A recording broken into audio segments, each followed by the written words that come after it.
Hey guys, it's Holly and welcome back to my channel. Happy New Year! Man, 2020 was a year. Today I wanted to do a quick little reflection on 2020 and how it was for me personally. And I also want to talk about my experience being in New Zealand with COVID-19. As most people are aware, New Zealand pretty much has eradicated COVID-19 and has a lot of different procedures in place to keep it that way. So like the last few months it hasn't really been a worry and life has pretty much returned to normal. So I thought it would be interesting to share with you guys my experience being in New Zealand during COVID-19 and how we ended up becoming so lucky and like all the hard work we did to get it that way, I guess. But I also just wanted to talk about some personal things that I wanted to reflect on. So I still do a reflection video every year. I don't think I did one for the end of 2019, but for probably like the 4 years before that, I always did a reflection video on the year. And so I thought I would do one on this year as well and then talk about my COVID experience separately, but in the same video, if that makes sense. So anyways, I used to always set up my reflections with 10 like best things that happened, 3 of the worst things that happened, and then I did like 3 lessons I learned or something, and then like 5 new friends I made. But this year I have actually made no new friends. So anyways, this list is not in any order in particular. It's not even in order of when things happened. It is just when I thought of it, I put it down. So I'm going to talk about the 10 best things that happened this year. So the first best thing on my list is getting my rabbits. If you guys saw a recent video where I rescued a bunny, you would see that I have 2 rabbits now that I share with my partner. We got Klaus from a breeder. I actually got Klaus for Max for his birthday, but we share him. And he is half Flemish Giant, half Mini Lop. The breeder actually didn't breed him. He was surrendered, his whole litter, and the mother was, because it was an accidental mating. And yeah, so we went to go find a rabbit and I got Klaus. I fell in love with Klaus from the very first second I saw him, and we went and saw all the rabbits and I was still like, nah, I need that one. And then we named him. Max chose the name, so he's named after Klaus from Vampire Diaries, but I like to think he's named after Klaus from either like a series of unfortunate events or Umbrella Academy, because I like those Klauses. I'm not a massive Vampire Diaries fan, like I've watched a lot of it but it's not really my thing. But anyway, so that's Klaus. And then we got Lavender about a month or 2 after, and she was a rescue. I'll put up some news pictures. There was a man that had like over 200, I think now they've like counted over 300 rabbits running around in his backyard. All of them were inbred. I think he started with like 4 or 5 rabbits and then they've bred to have hundreds. It's just not healthy to inbreed. I think that's one thing humanity should have like realized by now, but hey, he's still doing what he's doing. He doesn't want to like get rid of any of his rabbits, but some of them are in really bad shape, and that's where Lavender comes in. So my friend who owns an animal rescue that has been working with this man, she found Lavender in a lavender bush, like alone, teeny tiny, like she could fit into like my hand when we got her, and still needing to be bottle fed like milk and stuff. And I think she must have been the runt, or like they didn't know who her mother was, and she wasn't suckling or getting any nutrients or anything like that, and she was too little to eat regular food, so she would have died within a couple days if my friend didn't find her, and then she gave her to us. So now we've got little Lavender, who is, we think, half like velveteen and half Mini Lop, but we're not too sure. But those are my beautiful little rabbits that are our new family members this year, putting our family up to 6. So it's me, Max, our 2 birds, Woody and Rhino, and then Klaus and Lavender. So it's quite a big family. The next thing on my list is surprising my little sister at university. My parents went to go visit her because she moved away, and I got to surprise her at uni, and she had no idea I was coming, and I did a video on it, but I'll like insert the clip of me surprising her. It was really sweet, and I was so lucky that, like, so happy that I could do that because I missed her a lot, and that was a lot of fun. The next thing on my list is going to Queenstown and Wanaka. So last New Year's I spent it in Wanaka, and we went to Queenstown as well, and so I spent like the very first few days of last year in Queenstown and Wanaka, and it was just a really nice trip, and it was really beautiful, and there was this really giant dog that I loved, and yeah. The next one is a trip to the beach I did with my family and with Max and my sister and her boyfriend. We went to a place called Pawanui, which is a really beautiful beach, and yeah, it was just a nice little getaway, and yeah, that was a highlight. The next thing is starting my own business. I recently, like sometime during last year, I decided to start an art Instagram account, and then from there I started making clay jewelry, and from there I ended up opening my own Etsy shop, and so I sell clay jewelry, mainly earrings at the moment, but I'm really wanting to branch out to like bracelets and necklaces, so definitely check out my Etsy shop, it's linked down below. But that was a really cool thing for me and a big learning curve as well, like kind of working out how businesses work, and yeah, it's been a lot of fun, and I've got a market coming up which I'm super excited for, so that's kind of like the next thing to look forward to with that. And yeah, I'm just really excited for like the opportunities that it can potentially bring to me and has already brought to me. So yeah, my little business venture, so yeah, check me out. Art by Halsey is my name. Number 6 is like restarting YouTube. I mean, like I would go months without posting, and then sometimes I'd go years without posting. I think that like YouTube was a hobby to me in the beginning, and then it became when I was like 13, I started getting paid for YouTube, and then when YouTube changed its algorithm and you no longer got paid by like partnerships, you got paid by YouTube itself, I got dropped off and haven't been paid for YouTube for like quite a long time now. But I think when I was younger, I knew exactly what videos I liked to watch and what videos I liked to make, and so as I got older I found it a lot harder to like find what I wanted to do and like find my niche. But I think this year, like I've got a lot planned. I'm going back to my roots, doing makeup tutorials again, and just doing videos that I like to watch and I like to make, and kind of just doing YouTube more for myself again, rather than just like trying to get views and trying to push my videos out, because that's not why I started YouTube, and that's not what I want to do for you, like with YouTube. I really just want to be able to just have fun. And if something comes from it, then like that's amazing, and if something doesn't, then that's also amazing, because I just have a great time and I like being able to document my life and like look back at my old videos from like 9 years ago and see 13-year-old Holly compared to 22-year-old Holly now. I think it's a very unique experience. This one isn't really a pinpointed best moment. It was just something that like I was really happy to be able to do this year, and that was gifting art. So this year financially we struggled quite a lot, especially being in lockdown and things like that. For Christmas and also for other events, pretty much all the presents I gave out last year to people were pieces of art that I'd made, and here's a few photos of them, as well as a photo of my parents unboxing a canvas I made of our dog that passed away. Oh, oh, that is so beautiful. Well done. That's Oh cool. my god, that is awesome. Man. On the yellow brick road. He is. Yeah. Really? That is really cool. I Oh, love nice. it. Like Thank Yeah, I you. love That's it. lovely. Thank you. Love it to It's really bits. lovely. Oh my god, that is. So I just felt really happy being able to share my art and make people happy with it, and like customize pieces for people. It was really nice having support from my family and friends, like loving what I gave them and what I made for them, but it was also just really cool just being able to customize items and make things I wouldn't usually make unless it was for them. So it was really fun, and that's definitely a highlight. The next best moment was my birthday. Once I was able to celebrate my party, so I had my party like 2 months late, but my best friend came up and we had a Tim Burton themed party, and I did some real cool Beetlejuice makeup. It was a lot of fun, and it was just like kind of a really nice party. It was very strange knowing that we are the only country that is actually able to have parties right now, and we're very, very lucky because of that. So that was definitely a highlight, just to kind of like, you know, I was very proud to be a New Zealander then. and still am.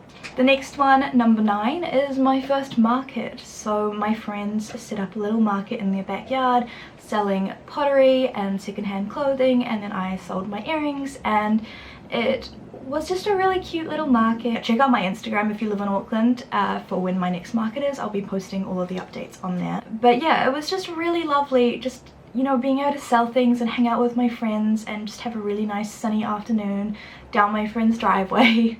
It was a lot of fun. And this last one, again, isn't a moment necessarily. It's more of kind of like a realization.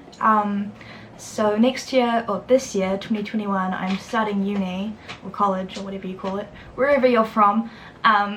There's too many words for everything, you know, like everything seems to have like 4 different words that different countries use, and I always feel like I have to translate what I say to like another English word so that people understand what I'm talking about.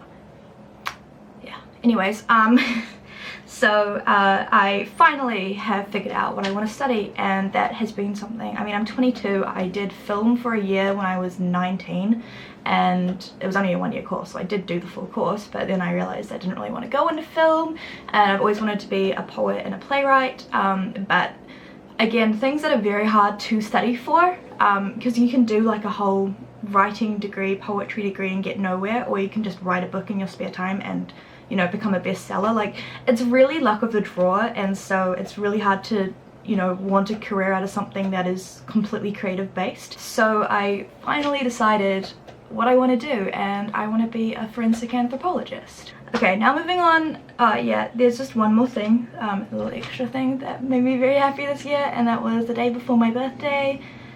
Bindi Owen posted that she's pregnant, and it just made me so happy. I'm a massive Bindi and Steve Owen fan. I love them, and like the Owen family, Terry and Robert, all their animals. Like, Australia Zoo was my favourite place on earth as a kid. Still is now, to be honest. I love Australia Zoo. But yeah, so her and Chandler are expecting, and they're gonna have a baby this year, and yeah, it's just a little extra thing that made me happy. Okay, so now on to 3 worst things that happened this year. So the first one I made a video about, and that was, it was like a massive antique haul that I got from my grandparents' house that we sold. So there was this house that had been in our family for like 80 years, and I grew up there. It was the first place that I lived in, and we used to go there every weekend growing up. My nana and my pop lived there, and then my pop passed away and my nana lived there. It was like their batch house, but then when my pop passed away, my nana moved in there permanently, and it was just a place that was like ours, you know, and there was so much family history in that place. 5 generations had lived there or had that other batch, and it's just such a close thing to my heart, you know. Like, I've always had that one place, and it was where my home was, you know. That place always felt like home. But since my nana passed away when I was 16, 15, so like 6 or 7 years ago, we have been trying to keep it. My mum and her 2 sisters co-own it, and it just got to the point where it was so expensive to run. It was hard to find renters, and when it was rented out we couldn't use it, but we couldn't afford to keep it without renting it out, and it just became this whole issue. And so they decided to sell it, which was going to happen inevitably, but I just didn't want it to happen so soon, I guess. So that was a really hard thing to say goodbye to, because that was kind of like saying goodbye to like this place that holds so much memories and so many emotions and so many life experiences for me. But you know, you close a chapter and you open a new one. My parents have purchased a new batch house, a new holiday house, which is going to become our new safe space to be in, and so I guess that, like, you know, that's pretty cool. But yeah, definitely was disappointing though. Like, yeah, if I had a couple mil, I so would have bought it, but I don't, so yeah, gotta let things go sometimes. The next thing that sucked, this is probably the worst part of my year, was my dog passing away. So my dog Zinni, we'd had since I was 6 years old, so like 15 years, 16 years, like a very long time, and he passed away a couple months ago, and it was really hard on all of us. He was like my brother. Like every time I was home he'd sleep in my bed. Whenever Max and I would house sit, he'd sleep with us, in between us. And he was just such a good dog. He was there for me throughout so much shit that I went through, and we had a really close bond. Like he was really sick in the end, but he still, every time I came over, he would stand up and run to the door, which, you know, he'd go days without even like raising his head. So that was just like, you know, he really loved me and I really loved him, and it was really, really hard. I still get choked up when I look at photos of him, so I'm gonna put some photos in now, so just like know that editing me is crying right now. But yeah, that really sucked.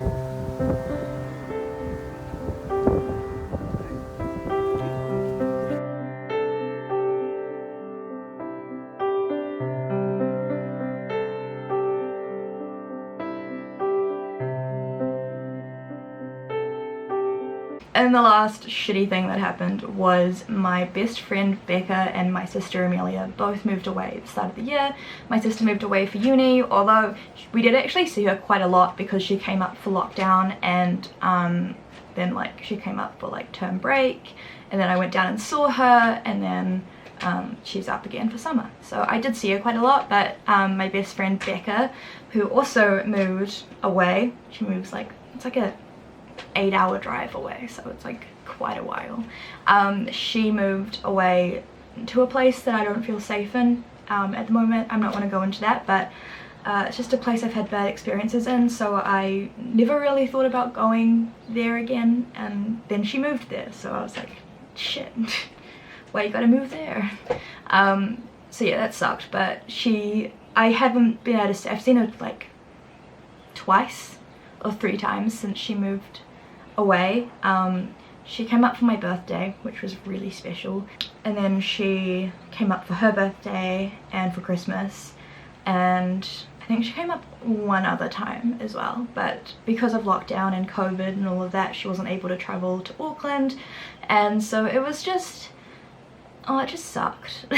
Now I'm going to talk about my COVID experience. So as I mentioned, New Zealand handled COVID really well, and I'm really proud of Jacinda Ardern, our Prime Minister, for how she handled everything, and I'm just really proud to be a New Zealander. You know, we've kind of made a name for ourselves as eradicating COVID. Like, we haven't actually, there's still COVID in our country, but it's all in isolation, like managed hotels from people overseas.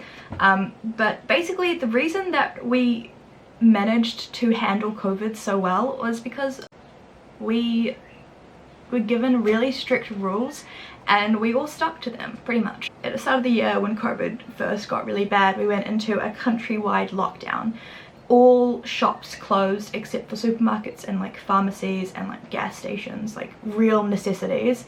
But all shops closed. You couldn't get like online packages, online shopping, anything like that, like nothing like that you could do. Couldn't get Uber Eats. All of like fast food chains closed down, or restaurants, so you literally just had to cook. Like, that was the only option you had. There was like literally police patrolling the streets, making sure people didn't leave to go somewhere unnecessarily. Like, the only time you were allowed to leave your house was to get essential items like supermarket shopping, or getting, you know, like going to the pharmacy or going to the doctor.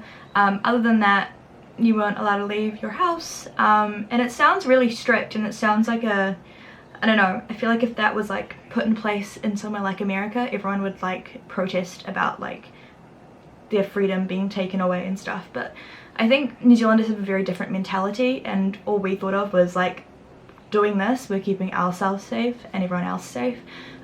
So yeah, like that 6 weeks was hard because I chose to stay with Max in my house rather than moving back in with my family, and it was scary because my sister is high risk. She has she's got a compromised immune system, and during this lockdown she actually ended up in hospital twice with what's it called? Glandular fever.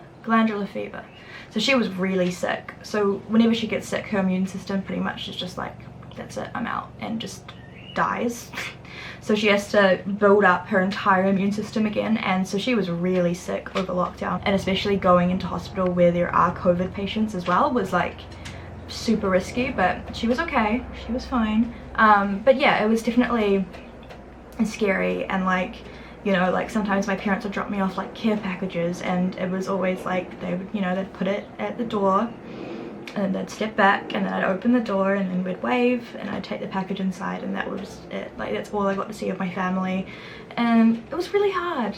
We also had an extra flatmate in our teeny tiny 2-bedroom house, and so there was 4 of us, and it was very cramped and quite, yeah, it was just not very comfortable.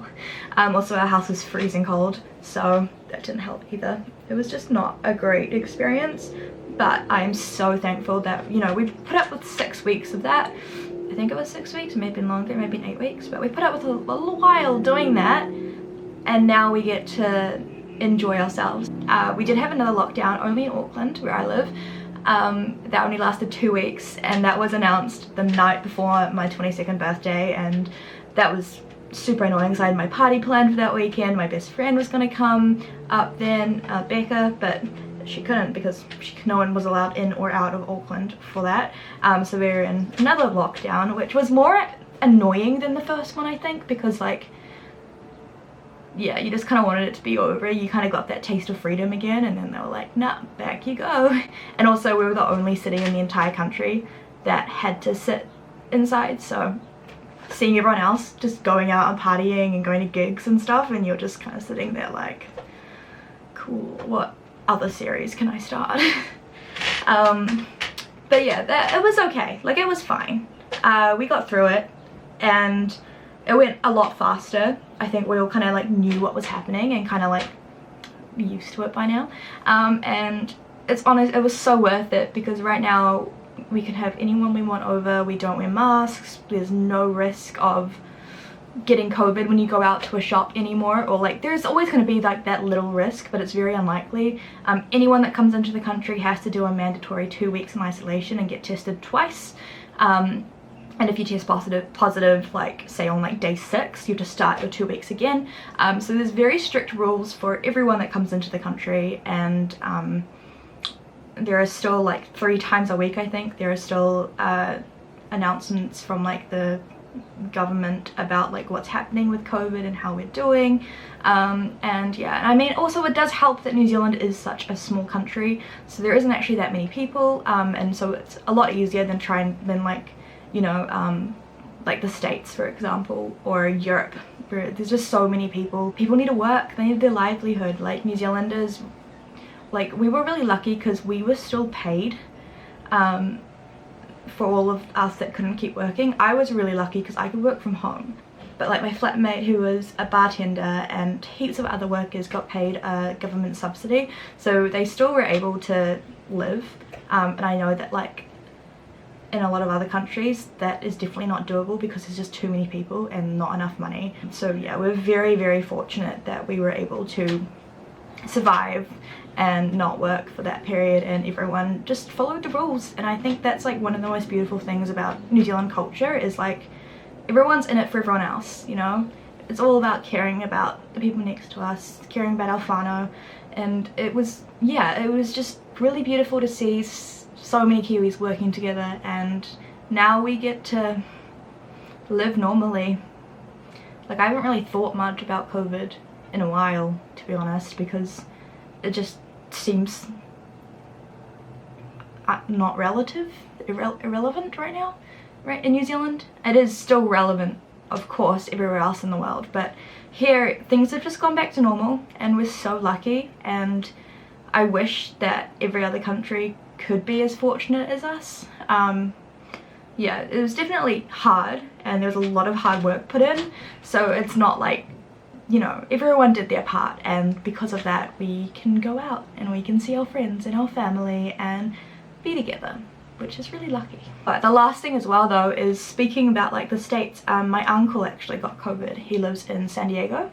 He is a skydiving instructor and works with the military, training men to jump out of planes, and they were kind of like quarantined, I guess, within like their troop of people, like instructors and then army people they were training, and one of them decided they would go out for a night on the town and came back and gave everybody COVID. And my uncle is very healthy, he's young, and you know, in really good shape, and he was sick for a very long time, and still, like, this happened in like August, and he still has, like, his lungs aren't the same as they were, and it's just really scary seeing how bad COVID is and having a family member be affected by it, and us being over here living normally again. Like, there's definitely that little feeling of, like, I don't want to call it survivor's guilt, but that sort of idea, you know, like we're doing so well and the rest of the world isn't, and you kind of feel a little bit guilty about that because you want everyone to be doing okay.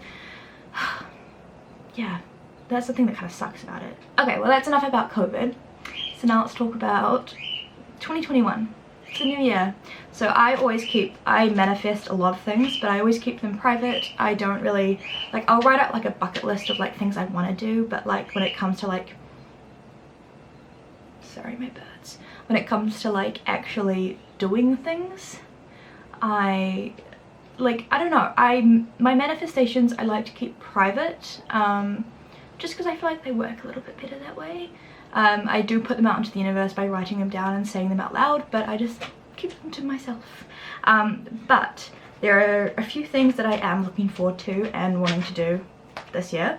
So the first one is starting university. I think it'll be really fun, although I'm labelled as a mature student because I'm 22, and that just makes me laugh because, like, I'm 22. I still feel like a 16-year-old, but hey, I'm mature apparently.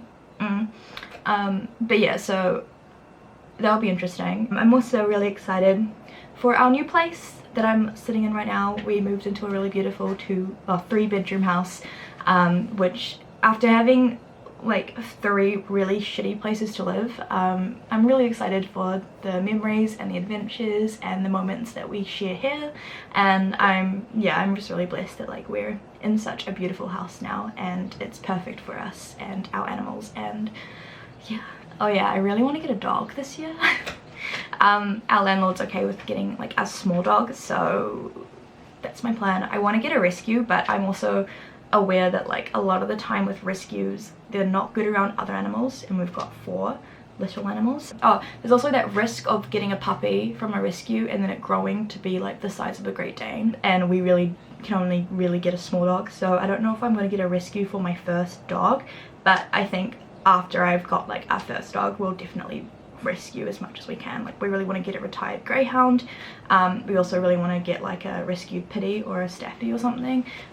So yeah, but that'll be in the future. This year I just want to get a small dog, but not like a Chihuahua, like a Dachshund or a Frenchie or an English Bulldog, something like that. Next thing I'm excited for is the travel around in New Zealand. We are allowed to travel in New Zealand, and also some parts of Australia, I'm pretty sure, are open to us now.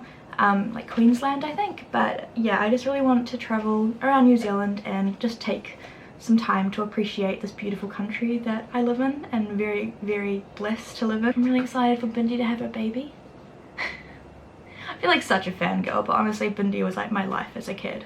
My room was Bindi themed at one point. Like, I was nuts about her, and I just think she's a brilliant human being, and she and Chandler, who's also a brilliant human being, are making a brilliant human being that's going to be born this year. And I think that I just can't wait to watch that thing be born and become a beautiful human being. Not actually watch it be born, but like, you know what I mean, like grow from infancy to become a brilliant human being.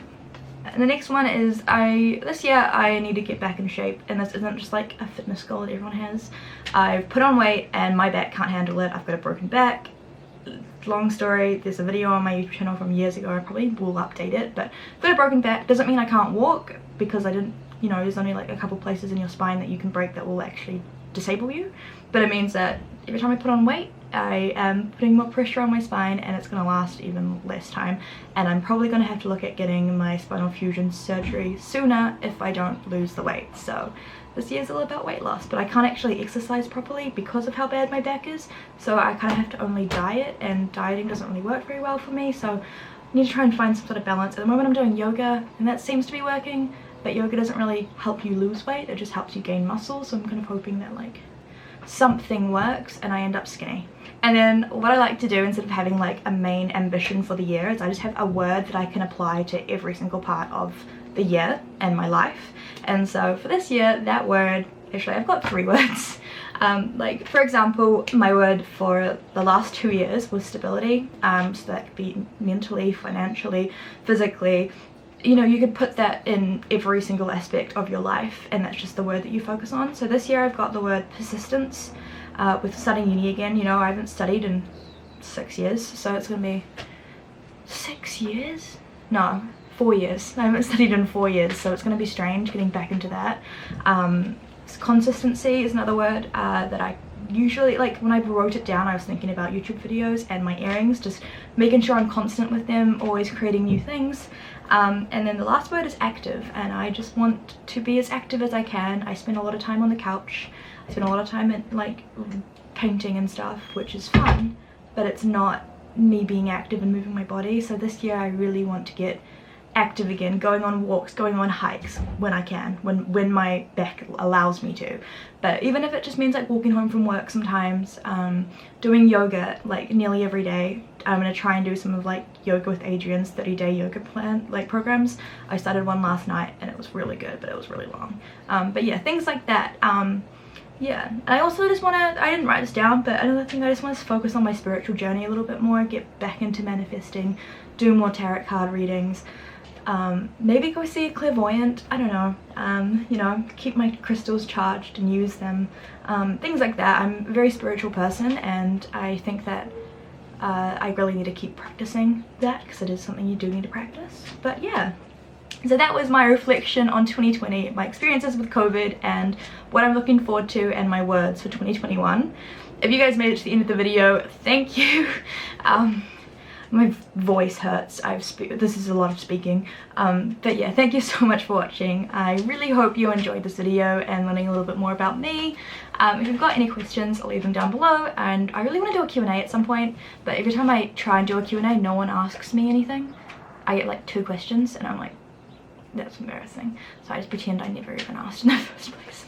But yeah, I hope you guys enjoyed this video. If you did, make sure you give it a big thumbs up and hit the big red subscribe button down below. I post new videos every single Wednesday.